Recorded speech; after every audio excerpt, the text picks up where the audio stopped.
प्रिय मित्रों, आज हम एक और नए वीडियो को लेकर आए हैं। आइए भगवान श्री कृष्ण के दिए गए उपदेशों से ज्ञान एवं प्रेरणा अर्जित करते हैं, जो हमारे जीवन में खुशियां और सफलता के नए राह खोलेंगे। वीडियो को अंत तक जरूर देखें और लाइक एवं सब्सक्राइब करना ना भूलें। आइए वीडियो को देखें।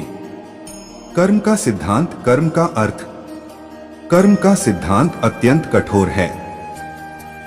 जहां अच्छे कर्म व्यक्ति के जीवन को प्रगति की दिशा में ले जाते हैं, वहीं बुरे कर्म उसे पतन की ओर ले जाते हैं। धर्म ग्रंथों के अनुसार मनुष्य को किए हुए शुभ या अशुभ कर्मों का फल अवश्य भोगना पड़ता है। इसलिए भगवान श्री कृष्ण ने गीता में कर्म को प्रधानता देते हुए यहाँ तक स्पष्ट किया है कि व्यक्ति की यात्रा जहाँ से छूटती है, अगले जन्म में वह वहीं से प्रारंभ होती है। कर्म के इसी सिद्धांत को सरलता से समझने के लिए जानते हैं। कर्मों के प्रकार और कर्म फलों के बारे में। कर्म के प्रकार।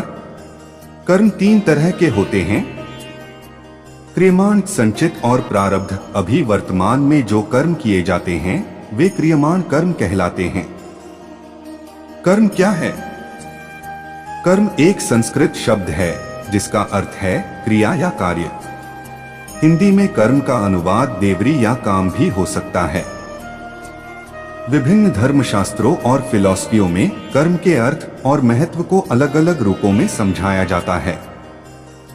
हिंदू धर्म में कर्म का अत्यंत महत्व है।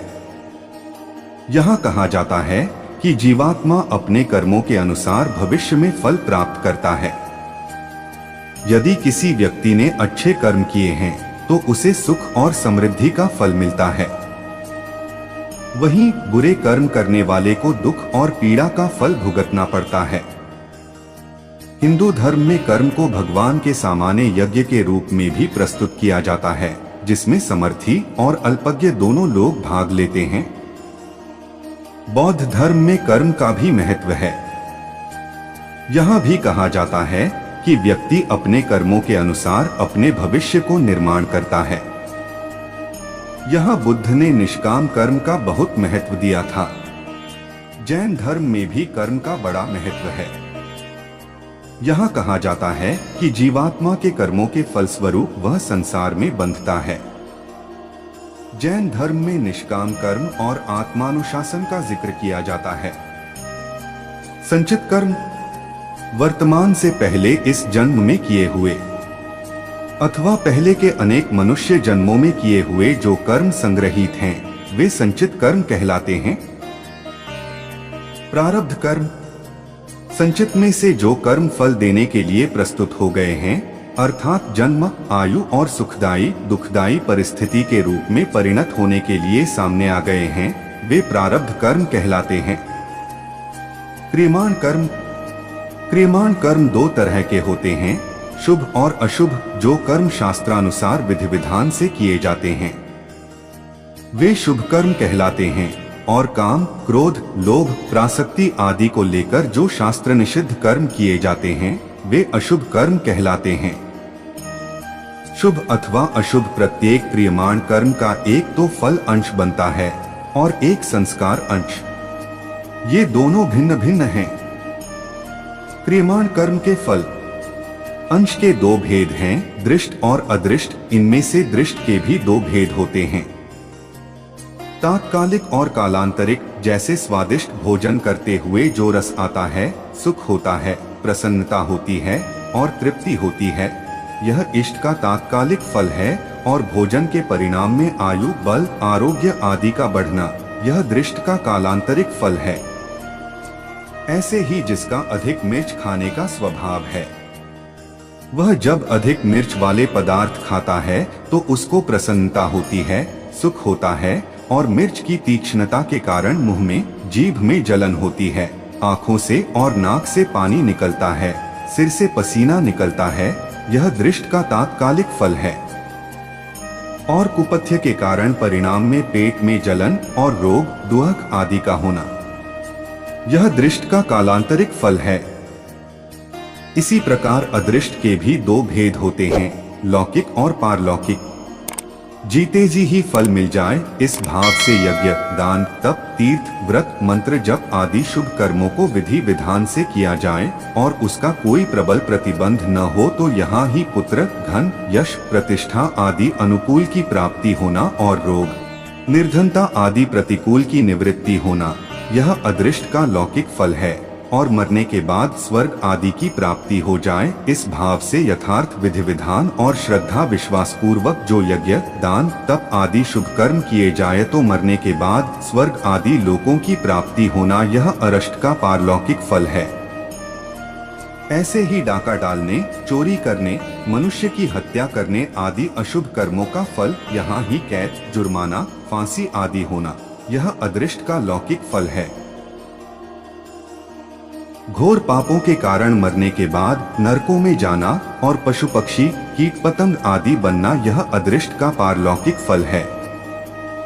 पाप पुण्य के इस लौकिक और पारलौकिक फल के विषय में एक बात और समझने की है कि जिन पाप कर्मों का फल यही कैद, जुर्माना, अपमान, निंदा आदि के रूप में भोग लिया है, उन पापों का फल मरने के बाद भोगना नहीं पड़ेगा। परंतु व्यक्ति के पाप कितनी मात्रा के थे और उनका भोग कितनी मात्रा में हुआ, अर्थात उन पाप कर्मों का फल उसने पूरा भोगा या अधूरा भोगा, इसका पूरा पता मनुष्य को नहीं लगता, क्योंकि मनुष्य के पास इसका कोई मापतौल नहीं है।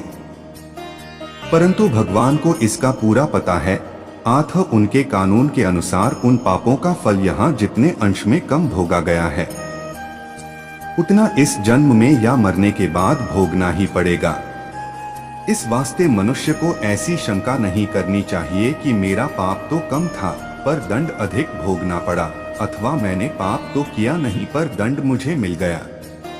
कारण कि यह सर्वज्ञ, सर्वसुहृद, सर्वसमर्थ भगवान का विधान है कि पाप से अधिक दंड कोई नहीं भोगता और जो दंड मिलता है वह किसी न किसी पाप का ही फल होता है। इस विवेचना को सरल शब्दों में समझने के लिए एक कहानी की ओर चलते हैं।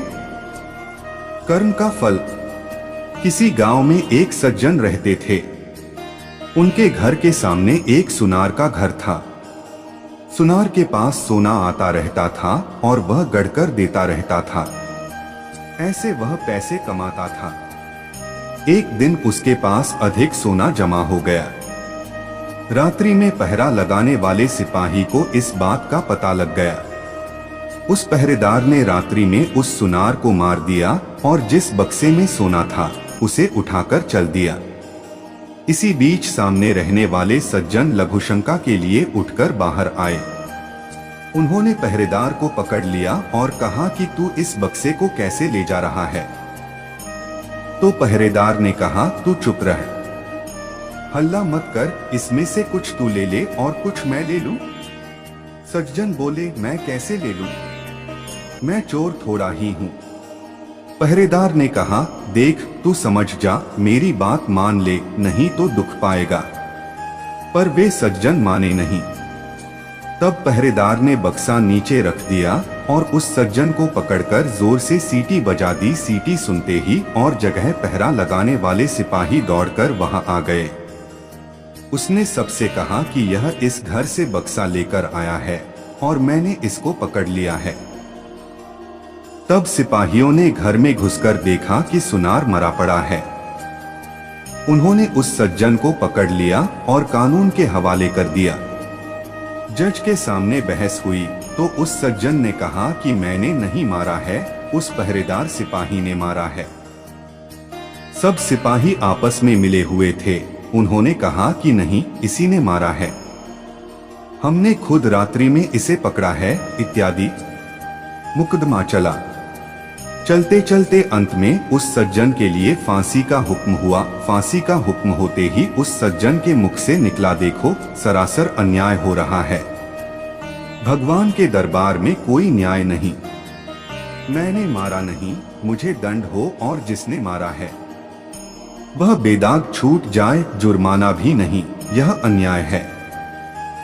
जज पर इसका असर पड़ा कि वास्तव में यह सच्चा बोल रहा है, इसकी किसी तरह से जांच होनी चाहिए। ऐसा विचार करके उस जज ने एक षड्यंत्र रचा। सुबह होते ही एक आदमी रोता चिल्लाता हुआ आता है और कहता है, हमारे भाई की हत्या हो गई सरकार, इसकी जांच होनी चाहिए। तब जज ने उसी सिपाही को और कैदी सज्जन को मरे हुए व्यक्ति की लाश उठाकर लाने के लिए भेजा। दोनों उस आदमी के साथ वहां गए जहां लाश पड़ी थी। खाट पर लाश के ऊपर कपड़ा बिछाया था, खून बिखरा पड़ा था। दोनों ने उस खाट को उठाया और उसे उठाकर ले चले। साथ का दूसरा आदमी खबर देने के बहाने आगे दौड़कर चला गया। तब चलते चलते सिपाही ने कैदी से कहा, देख उस दिन तू मेरी बात मान लेता तो सोना मिल जाता और फांसी भी नहीं होती, अब देख लिया सच्चाई का फल।